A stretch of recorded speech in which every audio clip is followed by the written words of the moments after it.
Yes. You got it. It's going to be very subtle. The most subtle, just in the pocket. That's the goal. That's all right. Good morning, everyone. Come on in. Find a place. Oh, wait. Hold on. I'll give you a better setup. Good morning, everyone. Good morning, kids.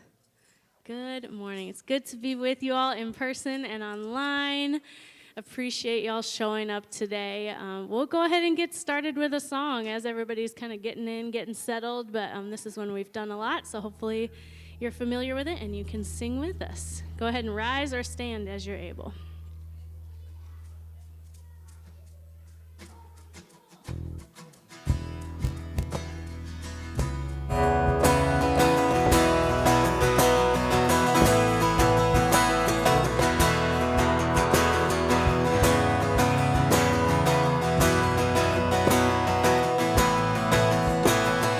Church of God united to serve one common Lord, proclaim to all one message with hearts in glad accord.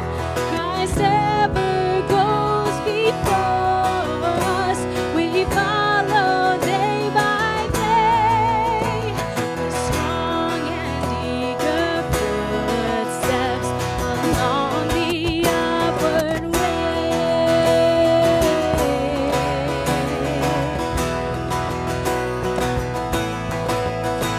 Though creeds and tongues may differ, they speak, O Christ, of Thee, and in Thy loving Spirit we shall one people be.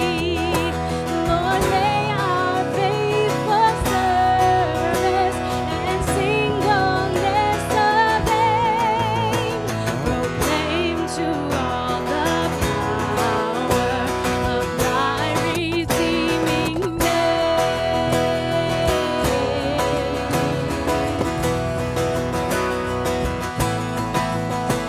May Thy great prayer be answered, that we may all be one, close bound by love united in Thee, God's blessed Son, to bring a single witness, to make the pathway bright, that souls who grope in darkness may find the one true light.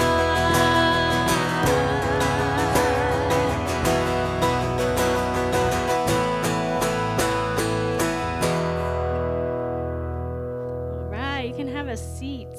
Thank you for singing with us. And oh my gosh, I think we have about half and half kids and adults here today.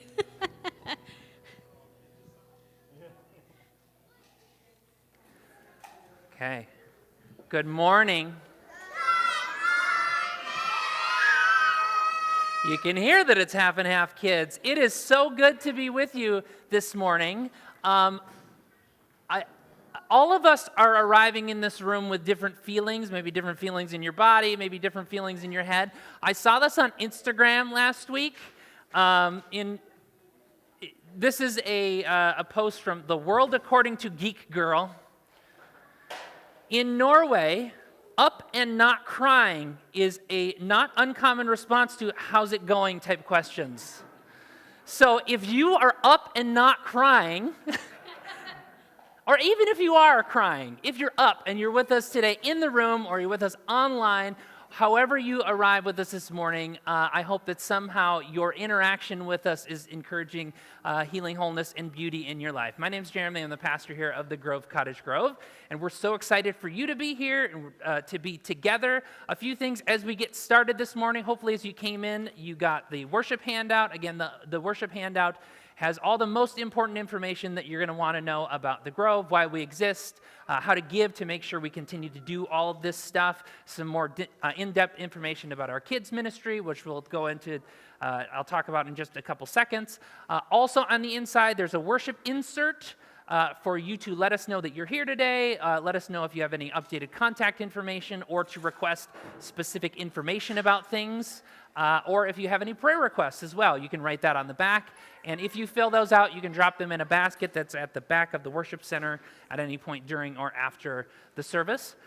Then on the back side, we have our 3 things to know. These are the 3 most important things that we're really trying to key in on this month. As always, we will come back and hit all of the details for those things at the end of the service, but if you're curious about any of them now, you can scan the QR codes for any of those and go to them and find that information sometime during the service. Last thing is that kids are very welcome, celebrated members of this congregation. It's not just that we tolerate them, but we want to celebrate them and provide spaces, both physical and otherwise, for them to feel that they are welcome. So we've got the wiggle space over here that is being well utilized this morning. We have the stuff in the back of the pews for kids to be able to color. We also have a nursery that is staffed and available for children who are 6 months through 3 years. And then in just a few minutes, we're going to sing our older kids, ages 4 through 5th grade, out for Grove Kids programming. The one thing that we ask is that if you have a child that has not been to any of those programs yet and they're going today, there's a card also in the back of the pews where you can fill out their information, so that when you send them, we know how to get in contact with you if we need to during the service, or if there's anything particular that we need to know about them to make sure they are getting all that they need in their age-appropriate programs. Okay, so with that, we now get to move into the introvert's least favorite part of the service, which is connection point. Katie pointed out last week, I like sell it short every single week, and then by the time we're wrapping up, we're like having to corral you to stop talking. So connection point is the opportunity that you have to connect with people around you. This is a really important thing when you're in a new space. And yes, we are a 2-year-old church now, but we're only 2. So we're still building meaningful relationships, and sometimes forced interactions is important in order to encourage that. So in just a few moments, we're going to ask you to stand up, find someone near you that you don't know or don't know very well, introduce yourself, and then we will have you discuss this question. We'll give you that question prompt. So today's question is, what's something you were blamed for, but wasn't only your fault? So what's something that at one point in your life you were blamed for, but it wasn't your fault, or like you were in on it with some other people and you alone got the blame? If you don't like that question, that's fine. Discuss something else. But we at least provide you it as an option. So why don't you stand up, find somebody near you don't know very well, introduce yourself, discuss this or something else.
right, y'all can come on back. And actually, kids, if you are going out to Grove Kids, it's your time.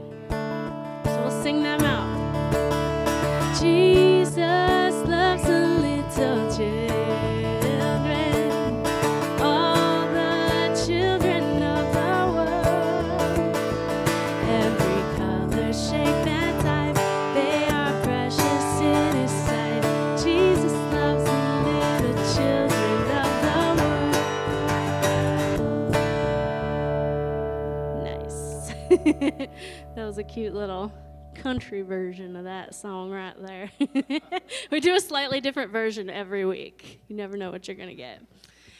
All right, well, y'all, I want to share something with you that I got to experience back in early December.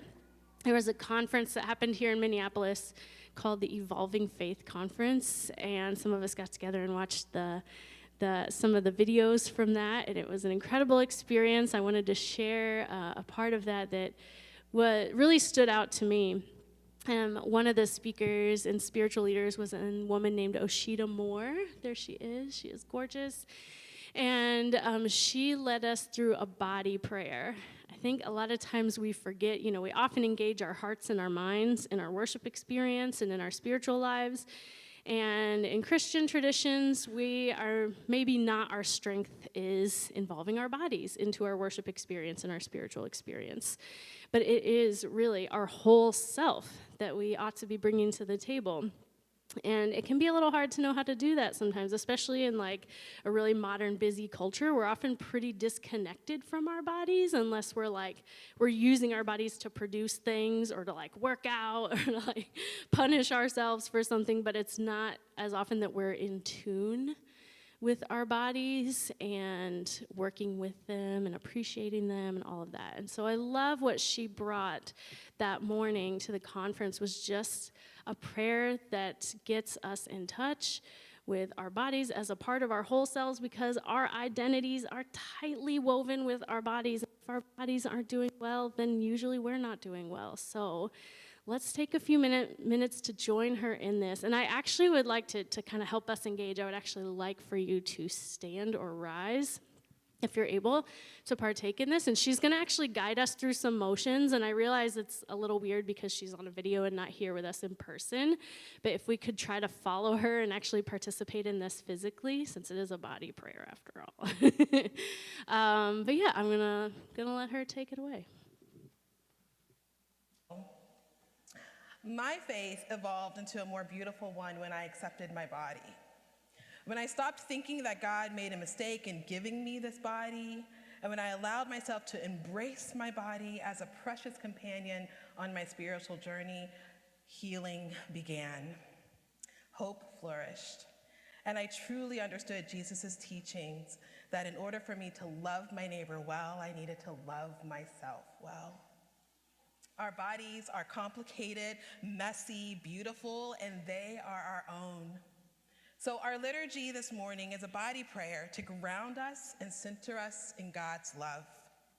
It is inspired by the motto of the order of my favorite mystic, the one whose writings were so controversial because she called Jesus our mother, from whom we receive protection and love, Julian of Norwich. Along with four motions, her order remembers to await, allow, accept, and attend. And each intention has a motion to help strengthen our mind, body, and soul connection. I invite you to stand as you are able, and I will teach you these motions. And while these are the suggested motions of the order, they are meant to be an invitation for your body to connect with the divine. So I invite you, actually I encourage you to modify them or simply choose a posture your body feels most at ease while we pray. Listen to your body. Its wisdom is greater than mine. And I trust you to make this time your own. So here are the motions. First, we await and our hands are cupped, ready to receive. Then we allow. We take up as much space in this expansive posture. We accept. holding our hands close to our heart, tenderly, lovingly. And we attend, ready to be responsive. So I'm going to give you a moment to practice these motions together with me, just to get it in our bodies. Okay, so we await, we allow, we accept, and we attend. And one more time, we await, we allow, we accept, and we attend. Join me in prayer. As you hear me say the words, take the posture that feels good for your body. God, you know our questions and our hopes. You know our desires and our dreams. You know us and you truly enjoy us. You enjoy being with us. So we await your presence, however it comes today. God, you know us by name. You smile tenderly when you think of us. You delight in our quirkiness. You know from very firsthand experience, your own firsthand experience, what a hard thing it is to be human. So we accept our vulnerabilities and our authentic selves because you accept us just as we are. We accept healing, however it may come today. God of hillside gatherings and praying in the garden, of baskets of fish and bread, of napping in the boat and telling the storm to calm the heck down, of upper rooms and breakfast on the beach, of hard questions that make peace and disrupt the complacent, we attend to the space that we are collectively creating. We attend to each other, and as reflections of your image, we attend to the challenges and invitations offered to us. And finally, we will accept. God, you know our stories, our disappointments, our if-onlys, our shoulda, coulda, wouldas. You know from firsthand experience what a hard thing it is to be human. Again, we accept our vulnerabilities. We accept this moment. We accept this gift. And so now take a posture that feels right for your body and receive this final blessing. You in your complicated, messy, beautiful body are good. May goodness envelop you today, beloved. Amen.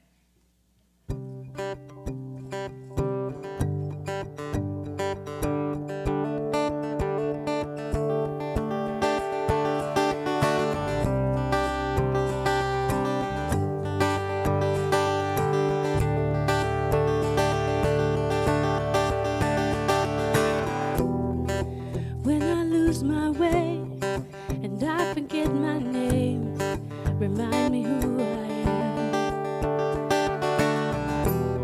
In the mirror, all I see is who I don't want to be. Remind me who I am. In the loneliest places, when I can't remember what grace is. Tell me once again who I am to you, who I am to you. Tell me lest I forget who I am to you, who I belong to you.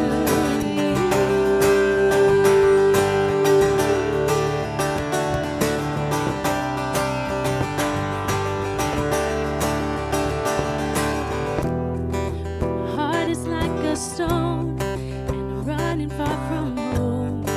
Remind me who I am. When I can't receive your love, afraid I'll never be enough. Remind me who I am. If I'm your beloved, can you help me believe it? Tell me once again who I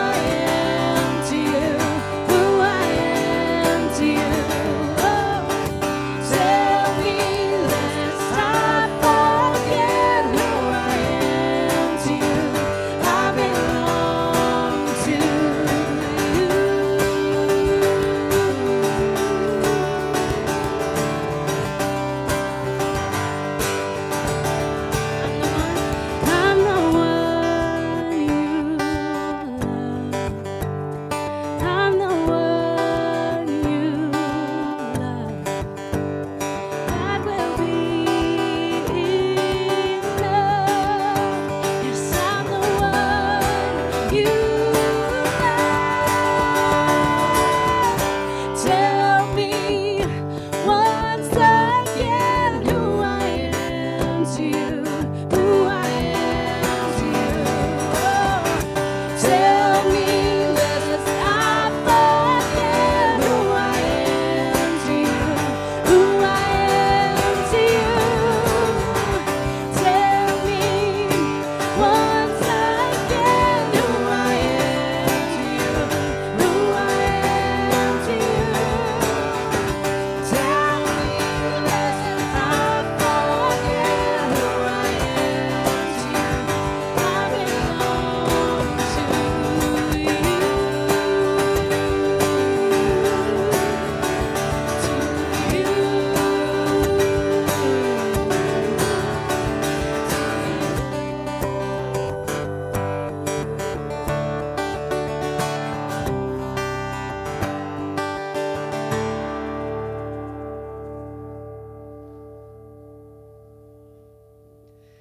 You can have a seat. We're continuing today in our series, A Letter to My Younger Self, and one of our favorite parts of this series has been inviting people, individuals in our congregation, to actually write letters to their younger self about a life lesson they've learned, and then we have one of those people come up every week and share that vulnerable life lesson with us. We've already had a couple great weeks of this. This morning we are inviting Greg Ball to come up and do that. So Greg, as you come up, just know thank you in advance for all the heartfelt work you did in writing this letter and for sharing it with us this morning. And we hold your story with love and care. Thank you. Thank you. Hi, everybody. I'm Greg. First, thanks to Katie and Jeremy for inviting me to do this. This is cool, and thanks to you guys for being the kind of people who this isn't super scary for, so appreciate it. Okay, letter to myself. Dear self, Eureka, the flux capacitors worked, at least for letters or something. First things first, the winning numbers for Powerball in 1999 are 17, 26. Just kidding. That's not that kind of letter to you or me, us.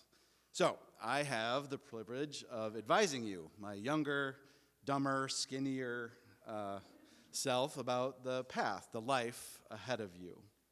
And buddy, I've got good news and I've got bad news. We've always preferred to get the bad news first, so we'll start there. Buckle up. Bad news. You will not be famous. You're not an accomplished actor. You've not written the great American novel, or any novel for that matter. You're not wealthy. You own 0 jets, and you've not been on a yacht. You live in a suburb without palm trees in Minnesota. You drive a minivan. Good news. You'll manage to build a life that's rewarding and fulfilling and full of laughter and learning and amazing, fantastic people. More on them later, but that metropolitan life with the high-rise apartment overlooking Chicago's lakefront, the one where you're an ad executive with beanbag chairs in your office, it never happens. You work for a nonprofit, a nerdy one, but you love it. You've passed on the rat race and taken meaning and passion and purpose instead.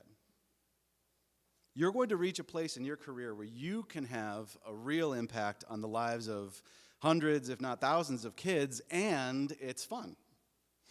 I can't say there aren't times when the big salary and the fancy apartment don't sound nice, but you will love what you do, and that is worth a lot. Oh, and the minivan has Star Wars stickers on it, and when the seats fold down, you can put a 4x8 sheet of plywood in the back, so there's that. More bad news, you are going to get old.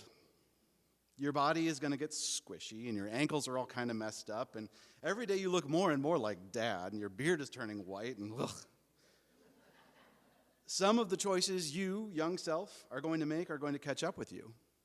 That smoking thing, it's really dumb. It's going to take you years to kick, and it'll keep you from being active for even longer. So stop it. You're not Jack Kerouac or Humphrey Bogart. You look like an idiot. The good news, though, is you can be healthier. You'll find ways to be an active grown-up, and while your body will never regain its youth, you'll feel good-ish. I know you won't believe me now, but you'll run marathons, plural. Bad news, you're going to lose your free time. Not all of it, but most. You're going to find your time filled with work and chores and kid activities and sleep. And the little time left over will be precious, but you're going to waste most of it. The good news is you have amazing kids who do amazing things.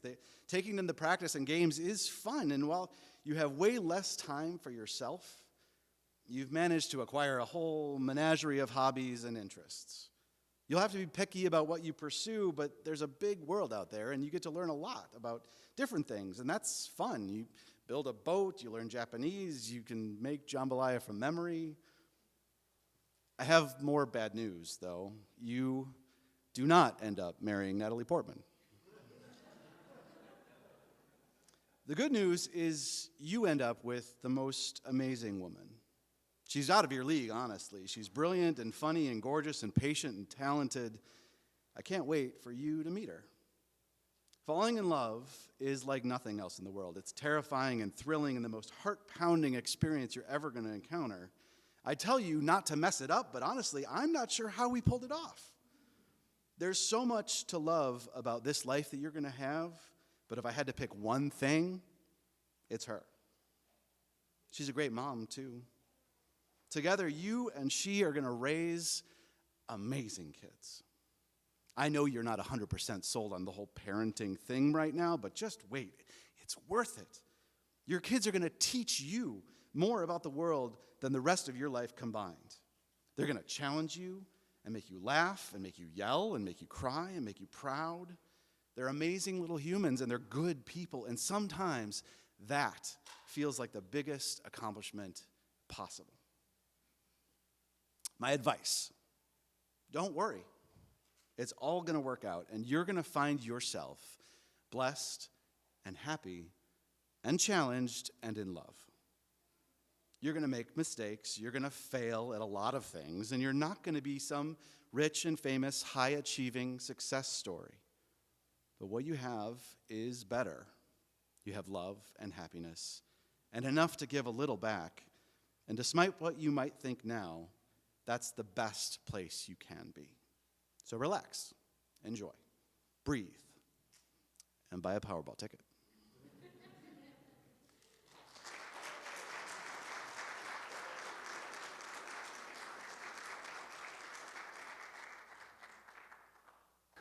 Thank you, Greg.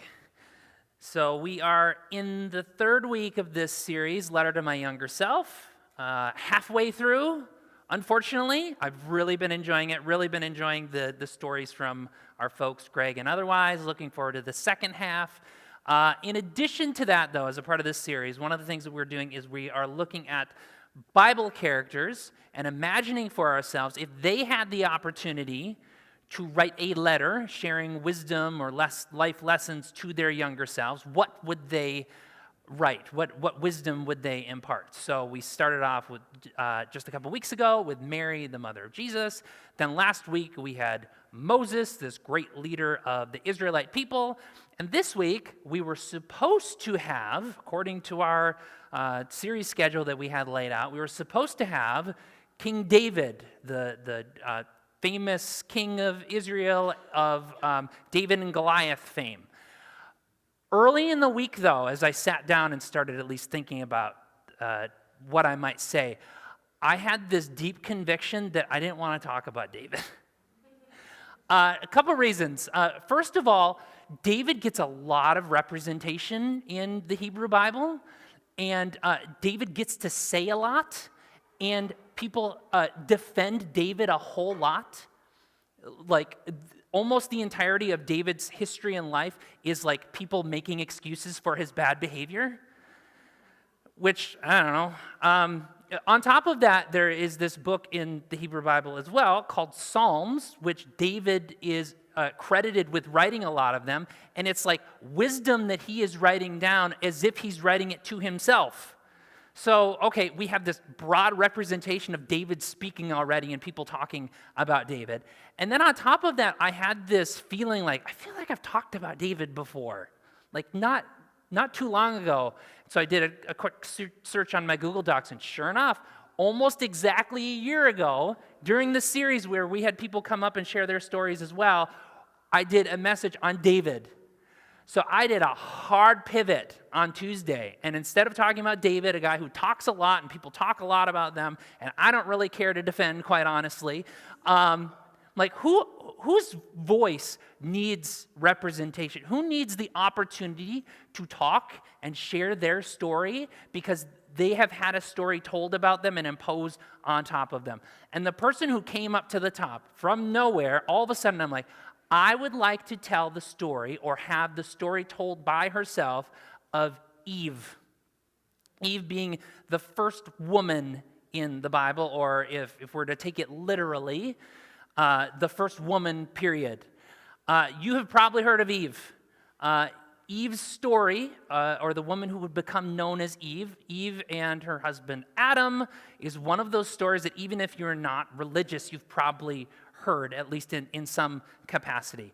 And that can be really nice in some respects, and yet in many respects, and especially when it comes to Eve, knowing a story really well or having it passed down to you leads you to be convinced of things that aren't necessarily the right way of understanding them simply because it's been handed down that way to you. And so I would like to come at this story with a kind of a fresh perspective and go all the way back to the beginning where we hear Eve, or the woman who would eventually become known as Eve, gets represented in our Bible. So, Eve's story, or again, the woman who would eventually become known as Eve, the first woman, her name is Woman to begin with.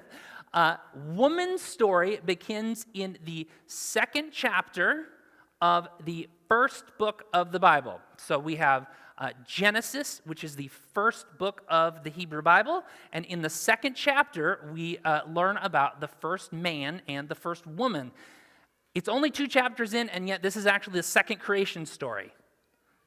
There's a first creation story that happens in Genesis 1, where there's 6 days of creation, and on that last day of creation, humans are the final piece of creation, and God says, after saying all of these other things are good, God says these humans are very good, and then there's a day of rest, and then it goes to the second chapter, and things start over again. There's a whole nother second creation story that happens in the second chapter of Genesis. So in this creation story, the first thing that gets created is man, or dirt person. So the name Adam, which the first man gets given that name, Adam is actually the word for dirt, because God comes down. God enters into this created existence and takes the dirt and forms this first human, and the name is given Adam, or Adam, which is dirt. And so we're going to call this person the dirt creature. So first thing that God does in creation is creates this dirt creature and places this dirt creature in this beautiful garden. That this garden is completely given to this dirt creature, and God says to this dirt creature, this is yours to enjoy, except for one thing. There's one thing. There's one tree, and it's called the tree of the knowledge of good and evil. You cannot eat from that tree. You can do anything else that you want, but this is the one rule. Kind of a weird rule, but whatever. So this dirt person is in this perfect existence, a near perfect existence, and suddenly, very early on, God realizes it's not great for this dirt person to be alone. And so God creates all of these animals that the dirt person can enjoy and name, and they're fantastic, and yet still they're not like the perfect companion. And so what God decides to do is take this dirt person and divide this dirt person. From one flesh, God takes off of the side a second dirt person, and suddenly they kind of, again, get a difference in name. There is Ish and Ishash, I believe. It's Hebrew. I don't speak Hebrew. So there's man and woman meaning taken from man. This is the first woman who will eventually be known as Eve, but not yet. So, again, we have a man and a woman. They are in this near perfect, not fully perfect existence. And everything's great, except there's that one rule, right? Well, the rest of the story, where things really heat up and hit their kind of their pinnacle, is in the next chapter, in chapter 3, which we will read from right now. This is Genesis 3, 1 through 7. Now the serpent was more shrewd. Go back one. There we go. The serpent was more shrewd than any of the wild animals that the Lord God had made. He said to the woman, "Is it really true that God said, 'You must not eat from any tree of the orchard'?" The woman said to the serpent, "We may eat of the fruit from the trees of the orchard, but concerning the fruit of the tree that is in the middle of the orchard, God said, 'You must not eat from it, and you must not touch it, or else you will die.' The serpent said to the woman, 'Surely you will not die, for God knows that when you eat from it, your eyes will open, and you will be like divine beings who know good and evil.' When the woman saw that the tree produced fruit and was good for food and was attractive to the eye and was desirable for making one wise, she took some of its fruit and ate it. She also gave some of it to her husband who was with her, and he ate it. Then the eyes of both of them opened, and they knew that they were naked, so they sewed fig leaves together and made coverings for themselves." Okay, we're going to pick up the story in just a second, but before we get to that, a few things to know. Number one, there's a serpent. The serpent is one of the animals. Later interpreters, especially Christian interpreters, people who are reading and trying to understand this story, say that serpent, that talking snake, was Satan. It does not say that anywhere in this story. And the Jewish tradition does not mention anything about that. It is not for 1,000 years that someone says that this talking serpent is actually Satan. This is one of the created animals that just happens to be a talking snake, okay?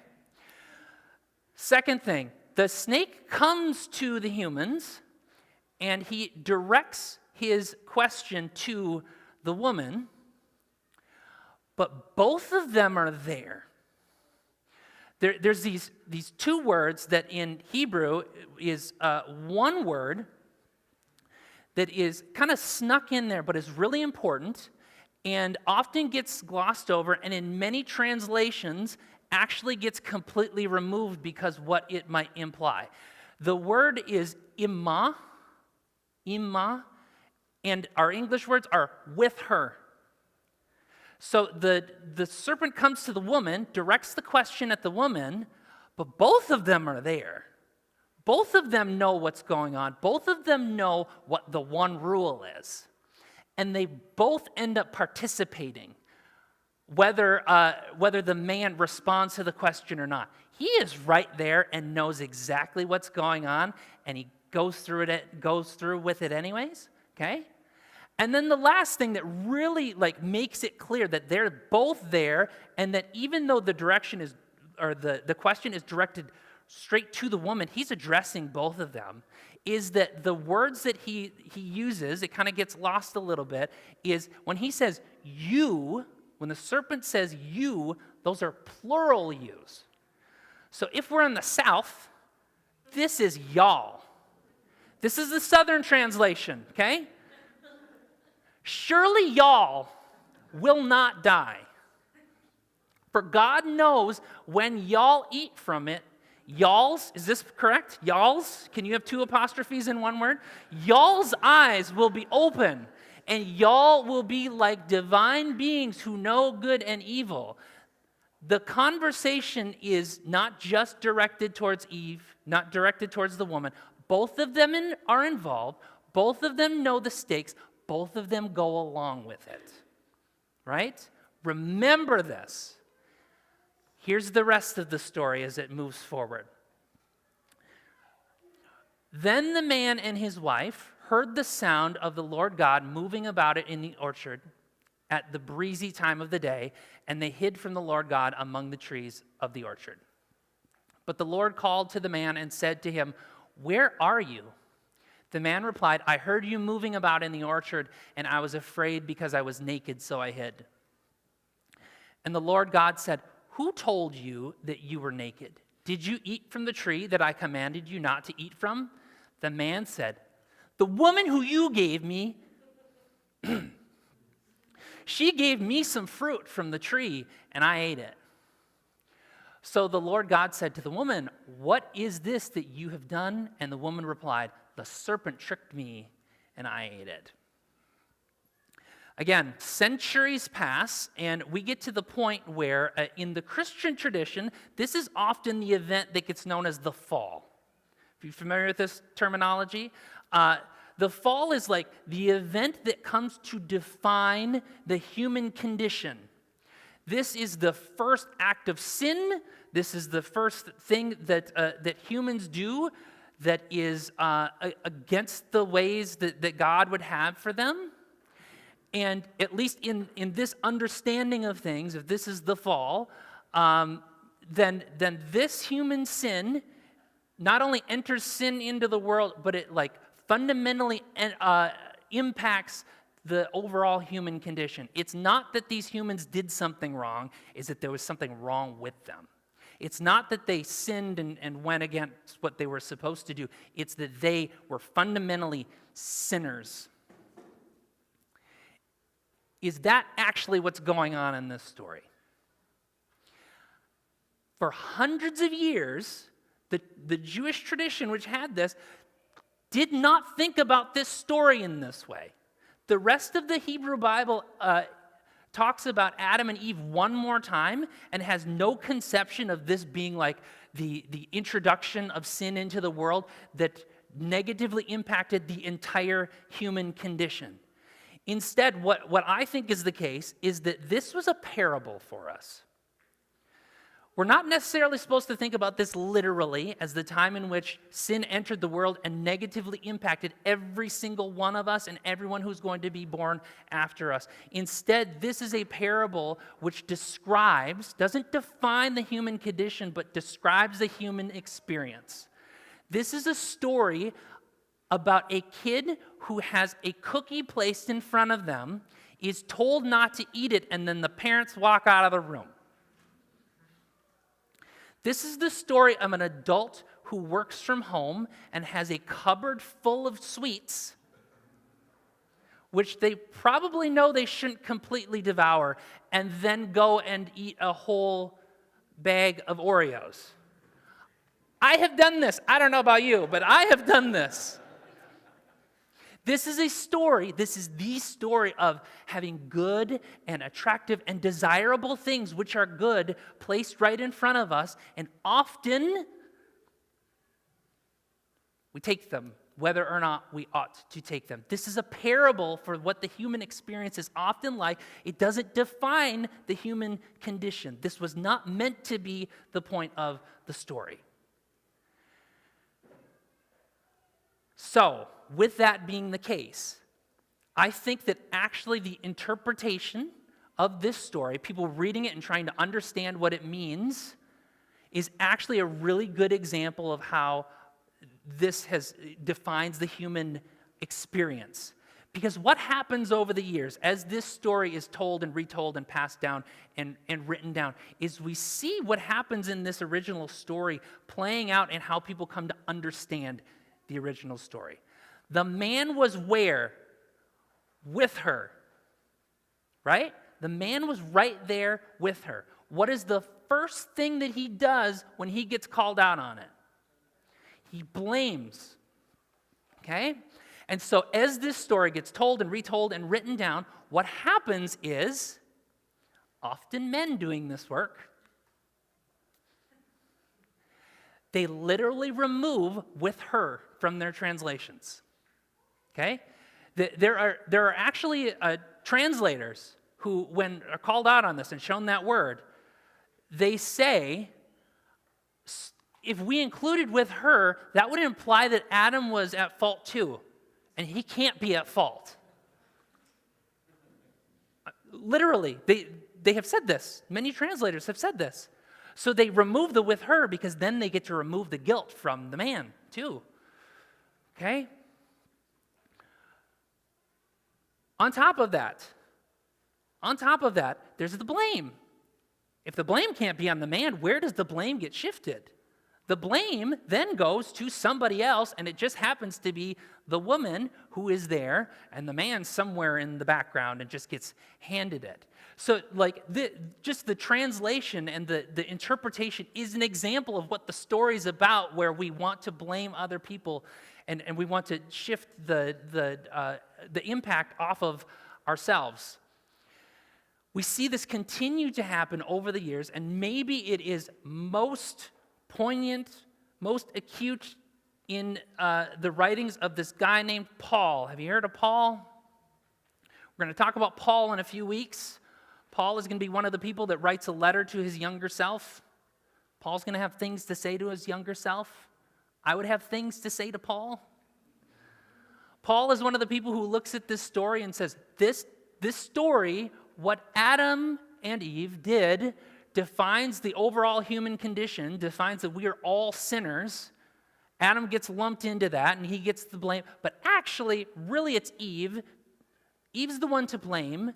And not only did it impact Eve, but it impacts everybody after her, and it negatively impacts every woman after her.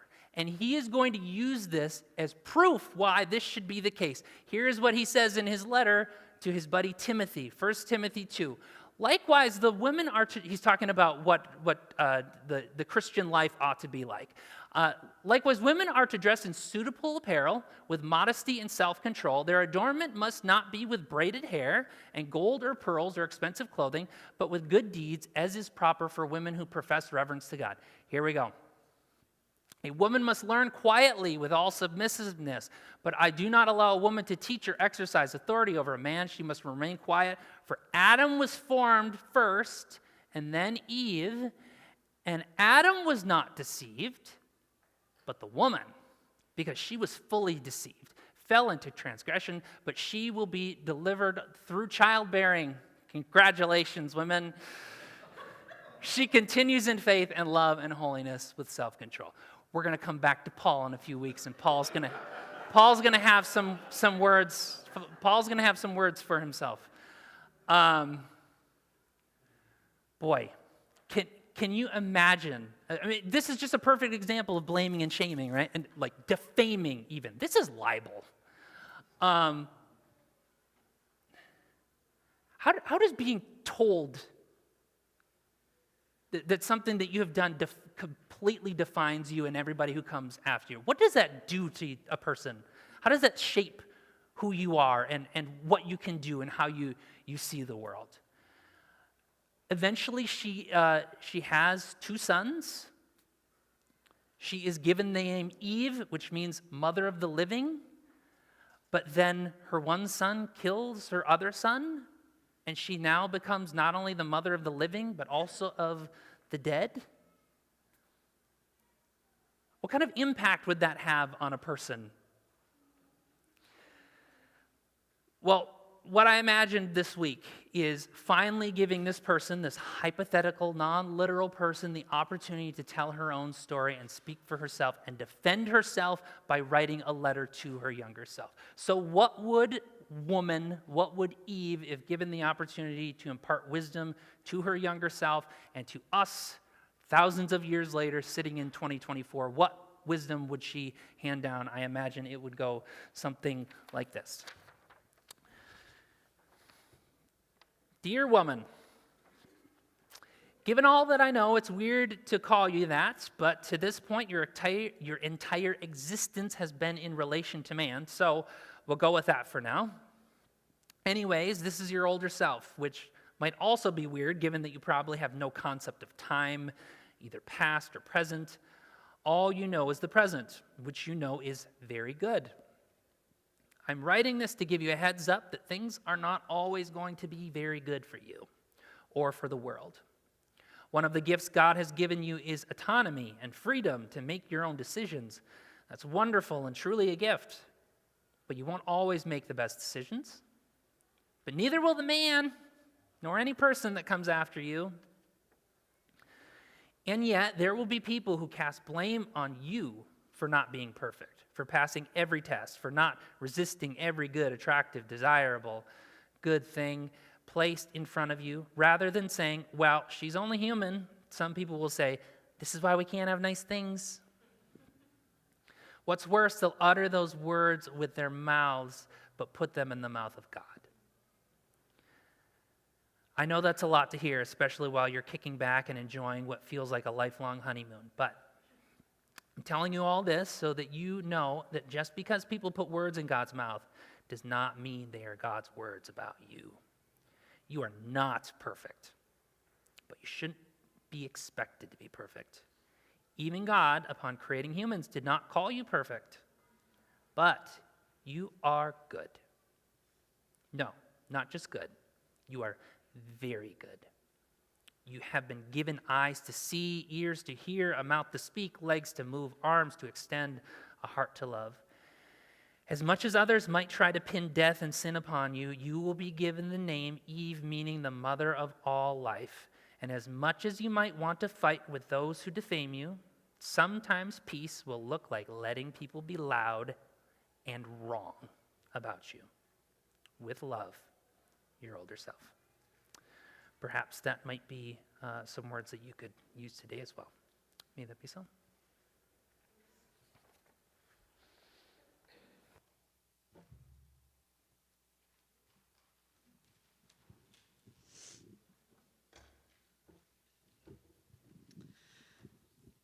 Have y'all heard of Amy Grant? Y'all remember Amy Grant? Baby, baby, you put my heart in motion. All right. Yes. 90s pop star, darling of the Christian music industry, Amy Grant. We love her. Well, have you heard of Flamey Grant? Put that. Show us Flamey Grant, Robin. Woo! Flamey Grant's a little newer to the Christian music scene. This is Flamey Grant, drag queen and Christian music artist. And before anybody clutches their pearls, may we remember that drag queens are people too and are equally deserving of love and dignity and respect. Just making sure we're on the same page there.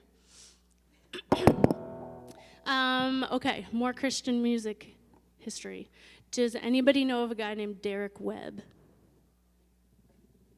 You do? Grant does. Grant's been in the Christian music world for a while. So Derek Webb was, back in the 90s, early 2000s, a part of this band called Caedmon's Call. And Derek has continued to be, he left Caedmon's Call for a while, continued to be an independent musician, left the Christian church for a while, went through, sometime within the last decade or so, has gone through what we now call deconstruction.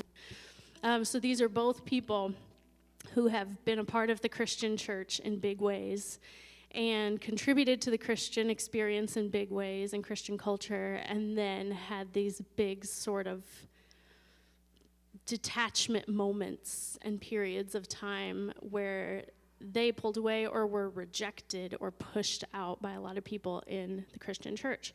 Well, Flamey and Derek found each other in recent years as fellow musicians and people who are sort of coming back into the Christian space, and were like, we should make music together, obviously.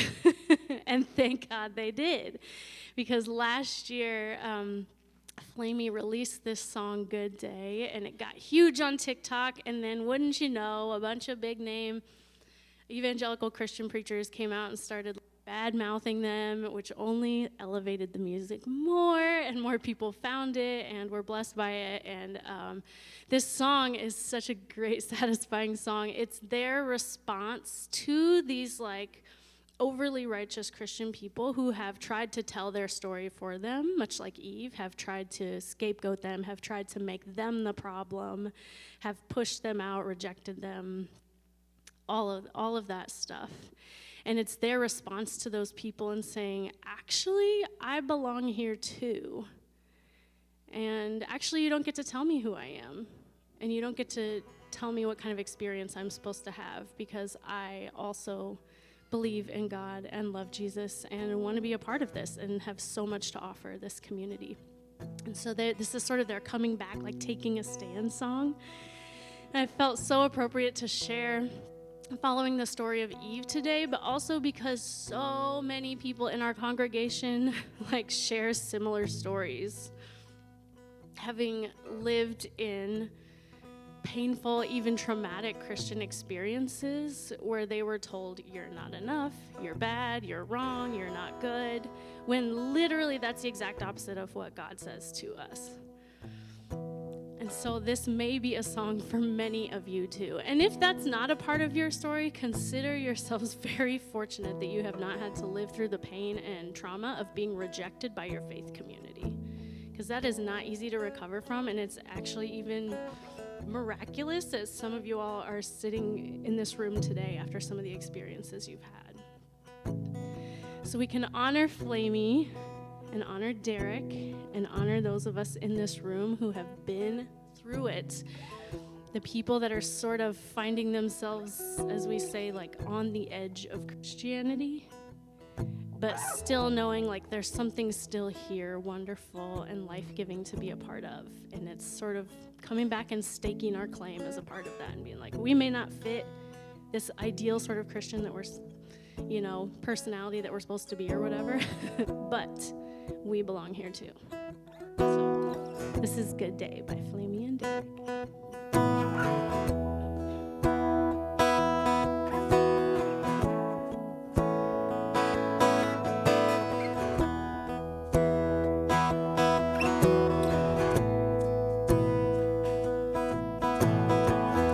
It's been a while since I sat with you without a knot in my chest. Oh, it's been a while since I wanted to.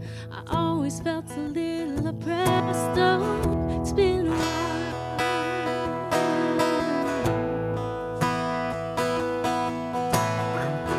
It's been a while since I went ahead and let down my guard. 'Cause I carry the weight of the words you said, and that makes it just a little bit hard to reject the lies you perpetuate. But you're not the keeper of the pearly gate, and it's been a while, but I'm coming back to fight for my place. A good day to come back home. You sent me away, but I was never alone. You were afraid there was not enough, but you can't run out of love. So I'm here to stay, and I'm sitting in the front row. It's a good day to come out of the shadow. God made me good in every way, so I'll raise my voice to celebrate a good day.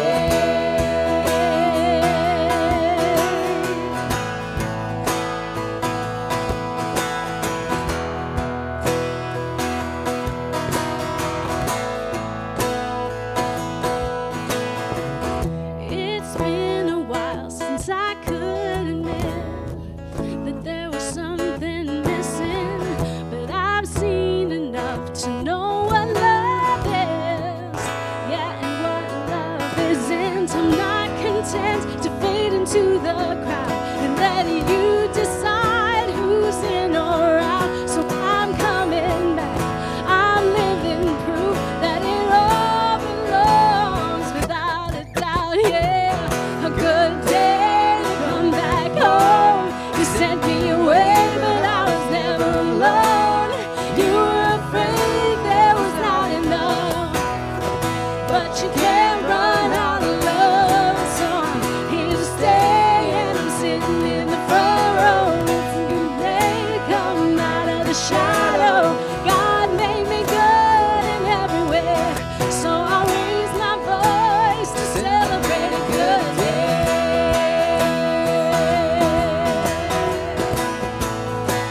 a good day.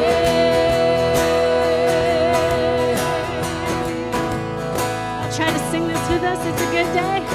It's a good day. Nothing's gonna keep me out of the light. I'm not gonna hide. I got a heart in the right place, covered in the good graces of an endless love.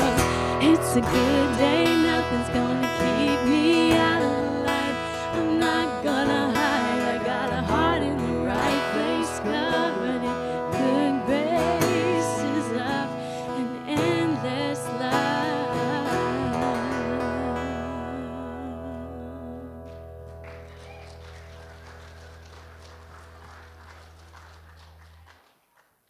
Unsurprisingly, we went long today. So I'm going to wrap up with really quick announcements, okay? If you look at the back of your worship handouts, we have the 3 things that we have been trying to key on. There's actually 2 more things. I know, I'm going to fit 5 into just a couple minutes. First of all, Pajama Ball, just less than 3 weeks. We'd love for you to be there, but also if you are able to help volunteer in any capacity, we're looking for setup, helping with parking, with crafts, with refreshments, with actually helping with the dance, and then being a floater, any of the things that we might need the day of. If you're able to help, we would gladly take it. You can sign up by going to that QR code. Second thing is about becoming a partner, and specifically, we have a partner meeting next Sunday immediately following worship to kind of chart the year ahead. What are the things that we're excited about that are happening now and we need to be thinking about for the year ahead? If you're a partner, plan to be there. If you're not yet, great time to become a partner. Get involved, find a place. It's great. The other 2 things that are not on here, number 1 is a couple Grove groups.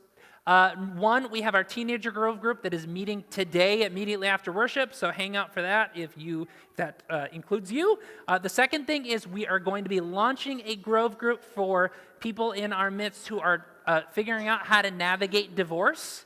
And so what we would like to do is we would like to collect the people who are interested in that so that we can figure out what would best be of use to you. If you simply would like to be in a group of people who are going through the same experiences, for you to know that you're not alone, great. If you're looking for a resource that we can find for you, great. Whatever the case, if you are in that category and interested in that, fill out the worship insert and just put Grove groups, and we will follow up with you to make sure you're a part of that decision-making process. Last thing, and this includes kids. Oh. Kids, are you listening? We're starting something new next week that we're going to try to do once a month, and we're going to call it Noisy Offering, okay? So what we need you to do in the next week, this goes for adults too, is find some change and bring some change next week. Then on the way out, as the kids are going out, they're going to collect the offering of the change in these buckets, and we're going to try to fill these buckets with really loud change. One, it's an opportunity to, collect more that helps us to support growing goodness through this church, but also gives kids an opportunity to understand and participate in the giving as well, and it's going to be really fun. Also loud. Sorry, not sorry. Okay, with that, it is so good to be with you today. I hope that somehow this story, this ancient story, landed in a new way with you. I will have you stand to receive this blessing as we go, as you are able to stand. As we go, may people be loud and wrong about you, but may you know what is true and right as well. May you know that you are beloved children of God.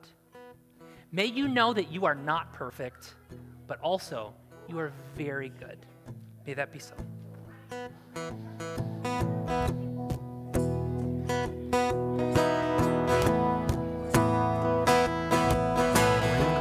A good day to come back home. You sent me away, but I was there alone.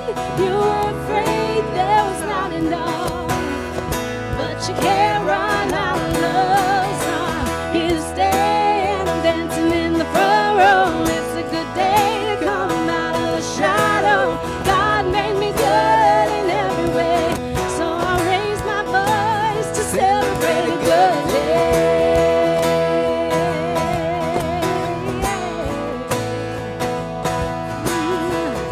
It's a good day, nothing's gonna keep me out of line.